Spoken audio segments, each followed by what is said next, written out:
മാലിന്യങ്ങൾ പടർത്തുന്നവർ, മാലിന്യങ്ങൾ വലിച്ചു കോട്ടുന്നവർ, പരിസരങ്ങൾ വൃത്തിയാക്കാത്തവരുടെ മേൽ അള്ളാന്റെ ശാപമാണ്, മാലാഖമാരുടെ ശാപമാണെന്ന് നബിയുനാ റസൂലുള്ളാഹി സ്വല്ലല്ലാഹു അലൈഹി വസല്ലം.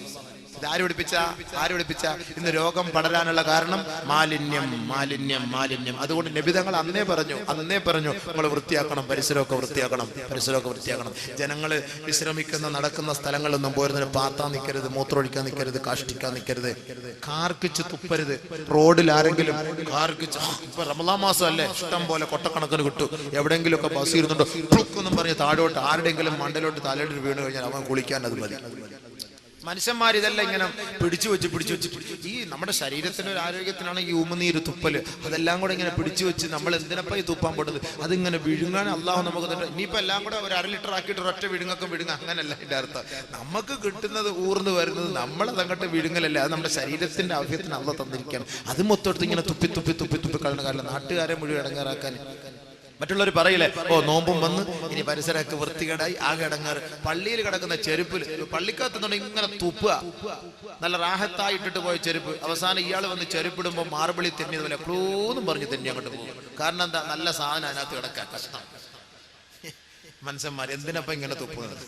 നബി സല്ലല്ലാഹു അലൈഹി വസല്ലം പറഞ്ഞെന്താ? ആരെങ്കിലും തുപ്പിയാലോ മൂക്ക് ചീറ്റിയാലോ അത് മണ്ണിട്ട് മൂടി സൈഡിൽ മാറ്റണം.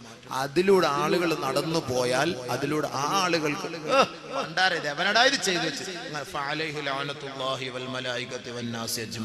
അള്ളാന്റെ ശാപം നമുക്ക് കിട്ടും. പഠിച്ചവൻ കാത്തിരക്ഷിക്കട്ടെ.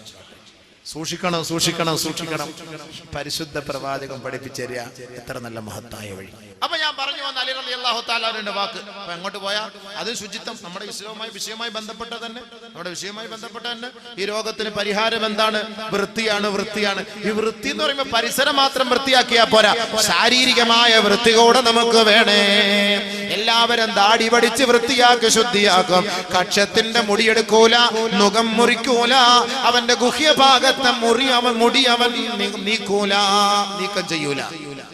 അതിങ്ങനെ ഈ പറയുന്ന പോലെ പുതിയ ബസ് സ്റ്റാൻഡിൽ കാട് പിടിച്ച് കയറി കിടക്കുന്ന പോലെ ഒരുമാതിരി ഇങ്ങനെ കാട് പിടിച്ചടക്കുക. അത് മനുഷ്യന്മാർ ശ്രദ്ധിക്കാത്ത എന്തേ? 40 ദിവസത്തിനുള്ളിൽ അത് വൃത്തിയാക്കാത്തവന്റെ നിസ്കാരത്തിന് കമാലിയത്തുണ്ടാവൂല, പൂർത്തീകരണം ഉണ്ടാവൂല. 40 days, 40 ദിവസമാണ് ടൈം അള്ളാഹുവിന്റെ റസൂൽ തന്നിരിക്കുന്നത്. അപ്പൊ ആ 40 ദിവസത്തിനുള്ളിൽ ഇതാകുമ്പോ ബാത്റൂമിൽ കൊണ്ടുവച്ചിരിക്കുക, ഒരു കണ്ണാടിയും വെച്ചിട്ടുണ്ട്, 2-3 ബ്ലേഡും വെച്ചിട്ടുണ്ട്. ഇങ്ങനെ തോണ്ടി ഇരിക്കലല്ലേ, അത് പ്രശ്നമില്ല. തോണ്ടുമ്പോ ഇവിടെ ഉണ്ട് ഒരു കൊട്ട, ഇവിടെ ഉണ്ട് ഇങ്ങനെ. അത് ആരെന്തേ തോണ്ടാത്ത? ആ കൈ ഇങ്ങോട്ടൊന്നുകൊണ്ട് വെച്ചൂടെ? അതെന്തേ? ഇതായിട്ട് ഇങ്ങനെ പോലെ നഖം വെട്ടൂല, അതിനകത്ത് അഴുക്കിരിക്കുന്നു. ഇതൊക്കെ ഞങ്ങൾ കുത്തിക്കളയാൻ പറഞ്ഞിട്ടുണ്ട്. അതൊക്കെ നിങ്ങൾ വെട്ടണം. ഇതൊക്കെ 10 ഫിത്രത്ത് ഇബ്രാഹിം നബി അലൈഹി സ്വലാത്തു വസ്സലാമിന്റെ ഫിത്രത്തിലുള്ളതാണ്. ഇനി അതൊക്കെ അങ്ങോട്ടും ഇങ്ങോട്ട് പോകുന്നില്ല, സമയമില്ല, എല്ലാം കൂടെ ഇടയ്ക്കിടയ്ക്ക് ഇങ്ങനെ കയറി വരികയാണ്. അപ്പൊ അതുകൊണ്ട് നമ്മുടെ ഗുഹ്യഭാഗത്തെ രോമങ്ങൾ നമ്മൾ നീക്കം ചെയ്യണം. 40 ദിവസത്തിനുള്ളിൽ അതെല്ലാം നീക്കം ചെയ്ത് ക്ലിയർ ആക്കിയെങ്കിൽ മാത്രമേ ആ നമസ്കാരത്തിന് പൂർത്തീകരണം ഉണ്ടാവുള്ളൂ. അതൊക്കെ ശാരീരിക ശുദ്ധിയാണ്. പല്ല് തേക്കുന്ന സംസ്കാരം ആരാണ് പഠിപ്പിച്ചത്? ഹബീബായ റസൂലുള്ളാഹി സ്വല്ലല്ലാഹു അലൈഹി വസല്ലമ തങ്ങൾ പറയുകയാണ്, ഇദാ ഖുംത ബില്ലൈലി ഫസ്തക്, രാത്രി നീ ഉറക്കിൽ നിന്ന് എഴുന്നേറ്റാൽ പല്ല് തേക്കണേ എന്ന് പഠിപ്പിച്ച സംസ്കാരം നബിയുനാ റസൂലുള്ളാഹി സ്വല്ലല്ലാഹു അലൈഹി വസല്ലമ തങ്ങളുടെ സംസ്കാരമാണ്. അള്ളാന്റെ റസൂലിന്റെ സംസ്കാരമാണ് പല്ല് തേക്കാൻ പഠിപ്പിച്ച സംസ്കാരം. പല്ല് തേക്കാതെ ഗൾഫിലൊക്കെ ഉണ്ട്, പല്ല് തേക്കൂല. അൽക്കെന്ന് പറഞ്ഞ സാധനം ചുയിങ്കം വാരിട്ടിട്ട് ഇങ്ങനെ രാവിലെ ഓഫീസിൽ പോകുന്ന പല്ല് തേക്കാൻ വലിയ മടിയാണ്. ഇങ്ങനെ അത് തെറ്റാ. ആളുകളുടെ മുന്നിൽ വെച്ചിട്ട് പല്ലുത്ത, ഹോട്ടലിലൊക്കെ പോയി തിന്നിട്ട് ബില്ലും വെച്ചാണ് എന്താ വിഷയം, ഇയാളെ കുത്തിക്കൊണ്ടിരിക്കുക. വൃത്തികെട്ട മനുഷ്യന്മാർ ബസ്സിൽ കയറുമ്പോ കുത്തിക്കൊണ്ടിരിക്കുക. ഇതെന്താ ഇത്? വൃത്തികേടാണ് നിങ്ങൾ കാണിക്കുന്നത്. ആളുകളുടെ മുന്നിലല്ല, അതിനൊക്കെ ഒരു സമയമുണ്ട്. ആ സമയത്ത് പല്ല് കുത്തിക്കളണം, അഴുക്കുകൾ കുത്തിക്കളണം. അതിനെ നമ്മൾ പറഞ്ഞു, പല്ലുകളുടെ ഇടയിലുള്ള അഴുക്കുകൾ നിങ്ങൾ കുത്തിക്കളഞ്ഞ് ശുദ്ധിയാക്കണേ നബിയുനാ റസൂലുള്ളാഹി. പക്ഷെ അത് നാട്ടുകാരുടെ മുന്നിൽ കൊണ്ട് കുത്തലല്ല വേണ്ടത്. ചില ആളുടെ ഹോട്ടലിൽ കയറിയിട്ട് ഭക്ഷണം കഴിച്ചിട്ട് കൈയടുക, നാട്ടുകാരിരുന്ന് ഭക്ഷണം കഴിക്കുന്നില്ലേ? മനുഷ്യ നിനക്ക് ഊരവില്ലേ? നീ കഴിച്ചിട്ട് സംസ്കാരമില്ലേ? സംസ്കാരം പഠിപ്പിക്കുന്ന മതം ഇസ്ലാം. സംസ്കാരം പഠിപ്പിക്കുന്ന മതം ഇസ്ലാം. ബാക്കിയുള്ളവരൊക്കെ ഭക്ഷണം കഴിക്കുമ്പോൾ നീ തൊള്ള തുറന്നിട്ട് എന്ന് വെച്ച് കഴിഞ്ഞാൽ അവർക്ക് ഭക്ഷണം കഴിക്കാൻ പറ്റൂല. നമ്മളത് ശ്രദ്ധിക്കണം, സൂക്ഷിക്കണം. ചില ഹോട്ടലിൽ എഴുതി വെച്ചിട്ടുണ്ട്, ശബ്ദം വിട്ടുകൊണ്ട് നിങ്ങളുടെ തൊള്ളയിൽ കൈയിട്ട് വായു കഴുകരുത്, നിങ്ങൾ കാർക്കിച്ച് തുപ്പരുത് എന്ന് എഴുതി വെച്ചിട്ടുണ്ട് വാഷ് ബേസിനടുത്ത്. അതേപോലെ ചില പള്ളികളുടെ ഹൗദിൽ വന്നിട്ട് ഇങ്ങനെ എന്നിട്ട് അതിനകത്ത് കൈയിട്ട് കഴുകുക. ഒതുകൊടുക്കുന്നിടത്ത് അവിടെ എഴുതി വെച്ചിട്ടുണ്ട്, തൊള്ളയിൽ വായിൽ കൈയിട്ടിട്ട് ഹൗദിൽ കൈയിട്ട് കഴുകാൻ പാടില്ല. ബഹുമാനമുള്ള സഹോദരൻ, ഇതൊക്കെ നമ്മൾ ശ്രദ്ധിക്കണേ. ഇതൊക്കെ ഇസ്ലാം പഠിപ്പിച്ചിരുന്ന ശുദ്ധിയാണ്, സംസ്കാരമാണ്. ഇത് നമ്മൾ മനസ്സിലാക്കണം. പല്ല് തേക്കാൻ നബിയുനാ റസൂൽ നമ്മളെ പഠിപ്പിച്ചു. ആയിഷ സിദ്ദീഖ റളിയല്ലാഹു തആല അൻഹ പറയുന്നു, അല്ലാഹുവിന്റെ റസൂൽ എപ്പോൾ രാത്രി എഴുന്നേറ്റാലും മിസ്വാക്ക് ചെയ്യുമായിരുന്നു. ആയിഷ റളിയല്ലാഹു തആല അൻഹ.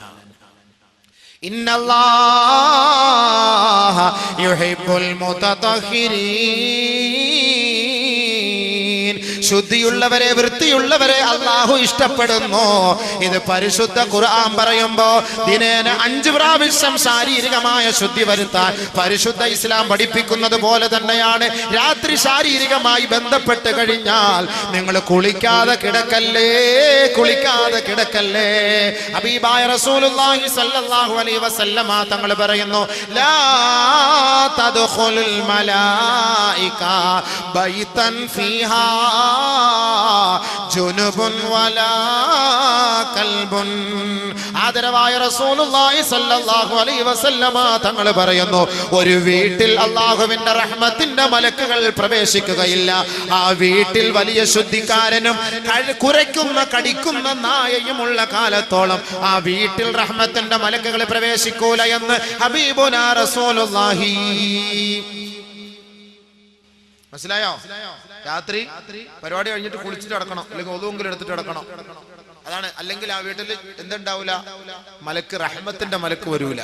പട്ടി നായയെ വളർത്തുന്ന വീട്ടിലും ആ നായ കുരയ്ക്കുന്ന ആ നായുള്ള വീട്ടിലും ആരും വരൂല. മലക്കുകൾ ഇറങ്ങൂല. രക്ഷപ്പെട്ട്. മലക്കുൽ മൗത്ത് അസ്രായിൽ വരൂലല്ലോ, ഒരു പട്ടിയെ വളർത്തിയേക്കാം. മലക്കുൽ മൗത്ത് അസ്രായിൽ എന്തായാലും വരൂല. ഇങ്ങനെ ഒരു മസല കിട്ടിയത് വലിയ ഹൈറായി.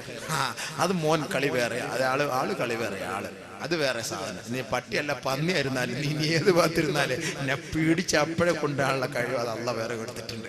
ആ പണി അവിടെ നടക്കൂല. അതുകൊണ്ട് നമ്മളിത് ശ്രദ്ധിക്കരുത്. ഇപ്പൊ നമുക്ക് എത്ര ശുദ്ധി ഇസ്ലാം പഠിപ്പിച്ചിരുന്നു ആലോചിച്ച് നോക്കി.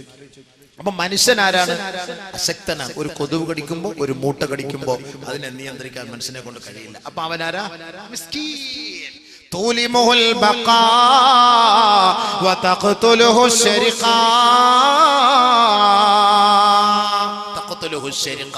സൂര്യന്റെ ചൂടിൽ മനുഷ്യൻ വേർത്ത് ബനിയൻ മാറ്റിയില്ലെങ്കിൽ, ഡ്രസ്സ് മാറ്റിയില്ലെങ്കിൽ, 2 ദിവസം കുളിച്ചില്ലെങ്കിൽ കശത്തുനിന്നും അവിടുന്ന് വരുന്ന നാറ്റം, എന്താ സ്മെല്ല്!